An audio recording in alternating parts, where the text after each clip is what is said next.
Hi, my name is Joe Cimino. I'm located right now in the United States and coming to you remotely from my studio in Marlton, New Jersey. I'm a second year MFA student at Studio Arts College International, focusing primarily on time-based media and post-production practices. The works that I have here in the exhibition titled Essential Work mainly deal with the themes of both balance, self-care, and also acts of meditation.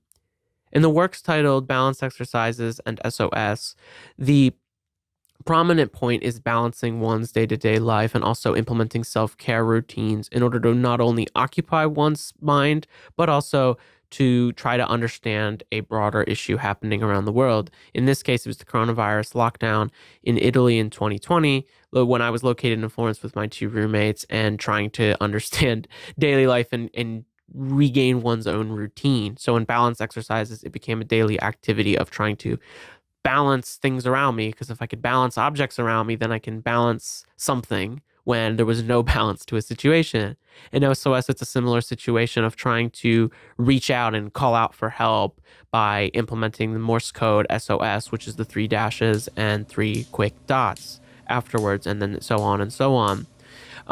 But rather than also just being attached to one's own self-care routine in the work titled Meditation on Loss, it's quite the opposite, and in fact it's dealing head on with a situation that both not only impacts myself but the world, and in this case trying to understand and kind of criticize the idea of statistics and how it's shown on the media, and in this case being with the um, the loss of life on the Mediterranean Sea due to people coming in to not only Italy but other countries in Europe from 2014 onward.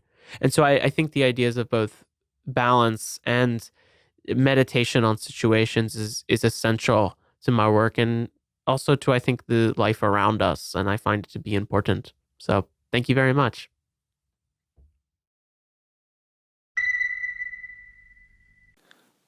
Hi, my name is Eric Frey. I'm a second-year graduate student in Studio Arts here at Studio Arts College International. The works I've been exhibiting come from my Emergent series, which concerns itself with the concepts of identity and purpose, events and effects, and the formation of a new identity as each object is perceived. The Heidegger's hammers are a series of hammers that defy their name and definition through their transformation either physically or semiotically. Based on the philosopher Heidegger's discussion on understanding ready at hand, present at hand, and unreadiness at hand, is a hammer still a hammer if it can no longer function as a hammer? What is a hammer or a hand tool? What are the qualities of a hammer, sensual and real? Is a hammer a real object or a sensual object?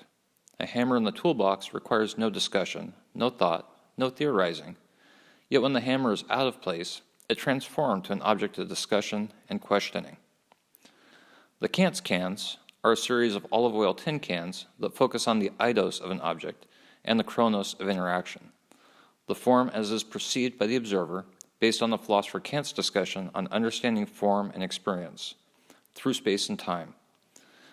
Through normal activities, we encounter objects such as oil cans frequently, so we have an eidetic memory of what the can should look like. Yet when the can is concealed, and I inform you that it's been transformed in some way, your mind generates a new eidos, or idea, until the form reveals itself. These cans are also metaphorical, relating to the emotions and experiences of living through the COVID-19 pandemic. Hi, my name is Arais Meteyard, and I am part of the exhibition Essential Work. I'm currently based in Kentucky, USA, so I'll be sharing the concept behind my art with you all remotely. I work within the structure of time to show multiple perspectives in the destruction, revealing, and disruption of narratives, awareness of the self in the world, and creating a suspended place in a suspended time. My biomorphic collages are a representation of human destruction to themselves. I use fungal formations to show the dichotomy of healing and destruction of humans, both physically and psychologically, a form that embodies its environment and then tries to digest it. In fungus, the choice is theirs to kill, feed, repair, or enlighten. These are the selected works from a series of 10, which have been made in 3 phases. This is the second phase. Now with my animation, Misericordia, I work in the duality of an upbringing immersed and pleased with nature, as opposed to the consumption of the radiated screen. The first is in a time where a child must entertain themselves with what is available to them in nature and in the powers of their own imagination. The second is a time when the child is raised and saturated in the consumption of technology, this being the popular choice with fake importance. One's goal is to work on their own humanity, and the other serves to commodify themselves. A play with the humanity of pieces, to set the stage for internal destruction and questioning our perceptions of the natural. Real experiences and adventures only serve the end goal for the apple throne. The irony is that I show this message in the digital dimension. The words spoken in the animation are from the manipulation of my mother's poetry. Thank you so much for your time and your interest.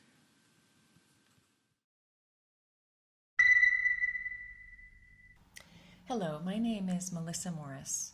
The work that I'm showing is a series of paintings that are meditations on the grid. The grid is a visualization of modernity's faith in rational thought and industrial progress. It's a system for ordering reality that is built upon the assumption that chaos and disorder can be mastered through the use of geometry and the practice of measuring.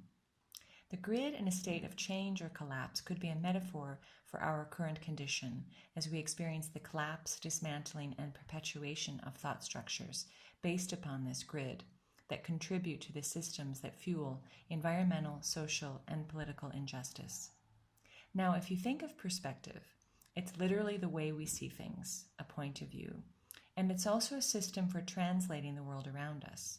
Using the perspectival grid, we can map the three-dimensional world of space onto a flat two-dimensional surface, as in a drawing or a painting.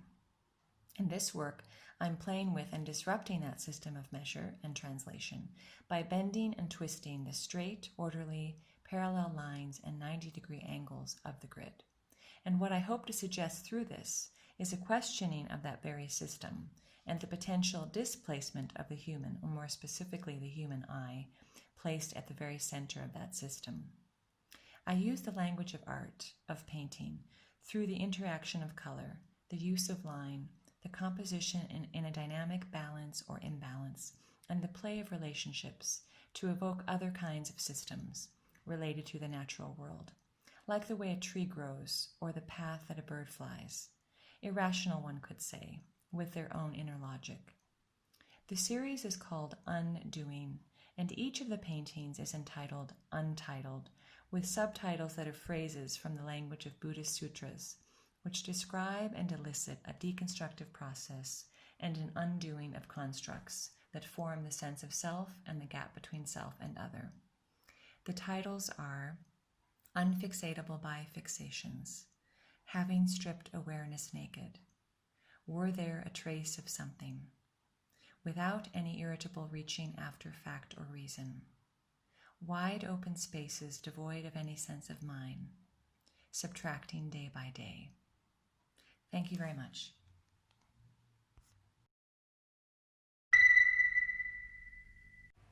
Hello, my name is David Neal.